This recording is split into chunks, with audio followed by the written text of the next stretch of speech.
Hi dear, welcome to G Bhardwaj channel में। मैं आपके लिए डीएल सेकेंड सेमेस्टर का फर्स्ट पेपर वर्तमान भारतीय समाज का आज इस वीडियो में चौथे चैप्टर का सेकंड पार्ट लेकर आई हूँ। चैप्टर थोड़ा बड़ा था, इसलिए मैंने इसको पार्ट में करके बनाया है। आप वीडियो को ज़रूर देखिएगा।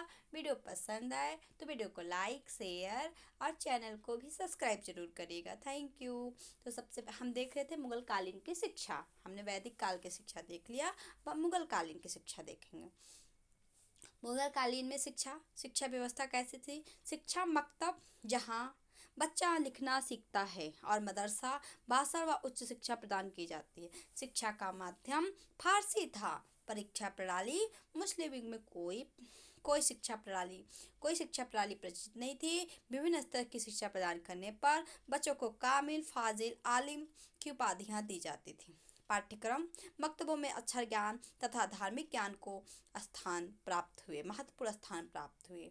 अनुशासन, यहाँ वेद, कोड़े, लात घूसे का शारीरिक दंड दिया जाता था। मकतब और मदरसों में कड़ा अनुशासन रहता था तथा गुरु शिष्य का संबंध, इस काल में गुरु शिष्य के संबंध अधिक मधुर नहीं थे। शिष्य अपने गुरुओं का सम्मान व आदर करते थे। फिर से एक बार, शिक्षा की व्यवस्था। शिक्षा मकतब, बच्चा लिखना सीखता है, और मदरसा, भाषा व उच्च शिक्षा प्रदान की जाती थी। शिक्षा का माध्यम फारसी था। परीक्षा प्रणाली, मुस्लिम युग में कोई शिक्षा प्रणाली नहीं थी, प्रचलित नहीं थी। विभिन्न स्तर की शिक्षा प्रदान करने वाले बच्चों को कामिल, फाजिल, आलिम की उपाधियां दी जाती थी। पाठ्यक्रम, मकतबों में अक्षर ज्ञान तथा धार्मिक ज्ञान को महत्वपूर्ण स्थान प्राप्त हुए। नंबर 6, अनुशासन, यहाँ वेद, कोड़े, लात घूसे का शारीरिक दंड दिया जाता था। मकतब और मदरसों में कड़ा अनुशासन रहता था। नंबर 7, गुरु शिष्य संबंध, इस काल में गुरु शिष्य के संबंध अधिक मधुर नहीं थे। शिष्य अपने गुरुओं का सम्मान व आदर करते थे।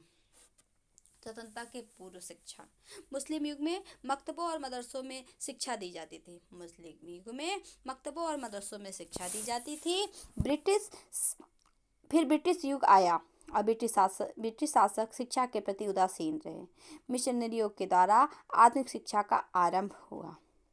ईस्ट इंडिया कंपनी के भारत आगमन का मुख्य उद्देश्य व्यापार और धर्म प्रचार करना था।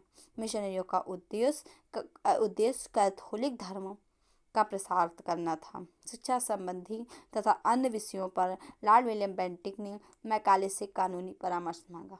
लॉर्ड मैकाले ने 2 फरवरी 1835 को अपनी परामर्श विलियम बेंटिक को भेजी। इसी परामर्श को मैकाले का विवरण पत्र कहा गया है। लॉर्ड मैकाले अंग्रेजी साहित्य का महान विद्वान व लेखक था। वह अंग्रेजी साहित्य तथा सभ्यता का प्रबल समर्थक था। विवरण पत्र में सर्वप्रथम अंग्रेजी शिक्षा का गुणगान किया गया और कहा।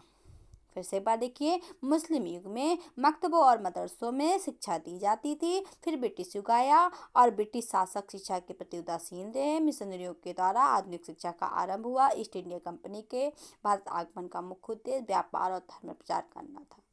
मिशनरियों का उद्देश्य कैथोलिक धर्म का प्रसार करना था। शिक्षा संबंधी तथा अन्य विषयों पर लॉर्ड विलियम बेंटिक ने मैकाले से कानूनी परामर्श मांगा। लॉर्ड मैकाले ने 2 फरवरी 1835 को अपनी परामर्श विलियम बेंटिक को भेजी। इस परामर्श को मैकाले का विवरण पत्र कहा गया है।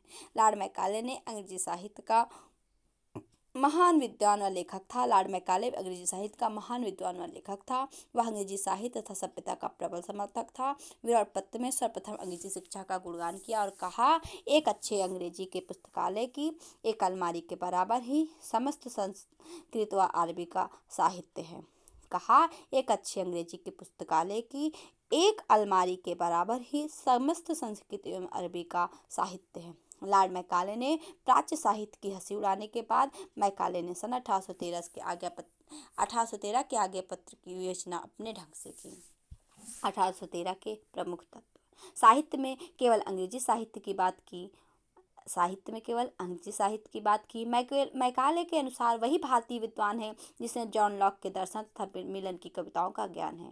नंबर 3, अंग्रेजी विश्व की सर्वोत्तम भाषा है। भारत में इसकी शिक्षा दी जानी चाहिए क्योंकि शासक व उच्च वर्ग इसका प्रयोग करते हैं। नंबर 4, अंग्रेजी ही नवजागरण का एकमात्र साधन है। नंबर 5, अंग्रेजी भाषा द्वारा ज्ञान के विशाल भंडार को प्राप्त किया जा सकता है। तत्कालीन गवर्नर जनरल ने मैकाले के विचारों को स्वीकार कर लिया और पाश्चात्य शिक्षा की प्रगति के लिए समुचित शिक्षा नीति घोषित कर दी गई।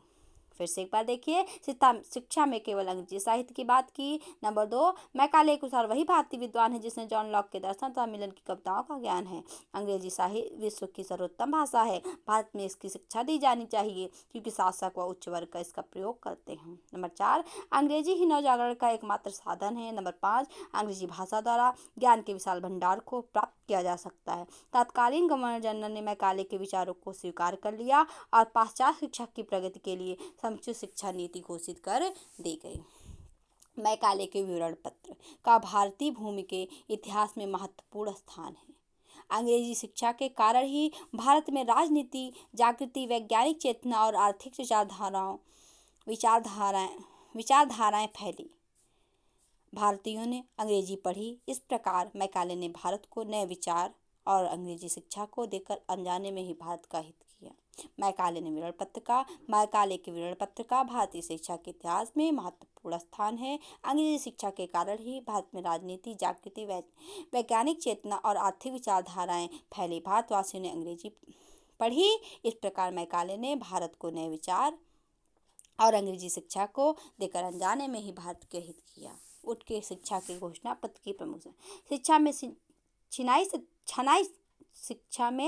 छनाई के सिद्धांत को अस्वीकार किया गया और जन शिक्षा पर ध्यान दिया गया। शिक्षा में छनाई के सिद्धांत को अस्वीकार किया गया और जन शिक्षा पर ध्यान दिया। नंबर 2, शिक्षा प्राप्त करने के लिए गरीब बच्चों को छात्रवृत्ति दी जाए। नंबर 3, भारतीय भाषाओं में पुस्तकें लिखवाने की व्यवस्था की गई। नंबर 4, घोषणा पत्र में कहा कि भारतीयों की शिक्षा का दायित्व सरकार पर है। नंबर 5, शिक्षा के स्तर को ऊंचा उठाने के लिए घोषणा पत्र में शिक्षक, प्रशिक्षक, विद्यालय खोलने और अध्यापकों को अच्छा वेतन देने का सुझाव दिया गया।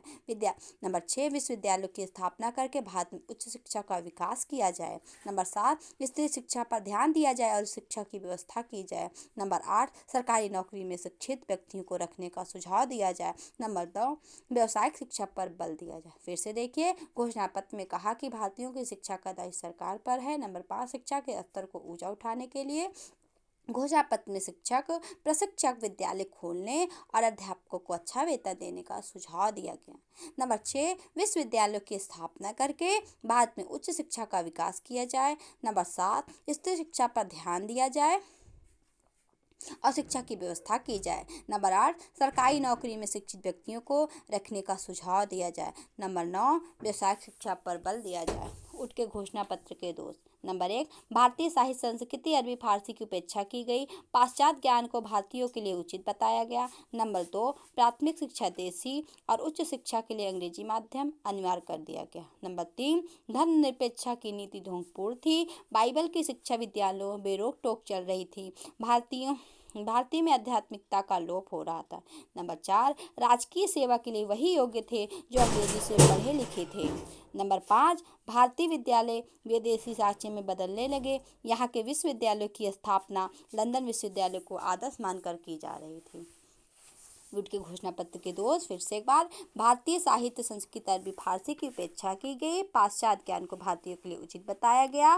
नंबर 2, प्राथमिक शिक्षा देसी और उच्च शिक्षा के लिए अंग्रेजी माध्यम अनिवार्य कर दिया गया। नंबर 3, धर्मनिरपेक्षता की नीति ढोंगपूर्ण थी। बाइबल की शिक्षा विद्यालयों में बेरोक टोक चल रही थी। भारतीय शिक्षा में आध्यात्मिकता का लोप हो रहा था। नंबर 4, राजकीय सेवा के लिए वही योग्य थे जो अंग्रेजी से पढ़े लिखे थे। नंबर 5, भारतीय विद्यालय विदेशी साक्ष्य में बदलने लगे। यहाँ के विश्वविद्यालय की स्थापना लंदन को आदर्श मानकर की जा रही थी। आप वीडियो को जरूर देखिएगा। वीडियो पसंद आए तो वीडियो को लाइक, शेयर और चैनल को सब्सक्राइब भी जरूर करिएगा। Thank you.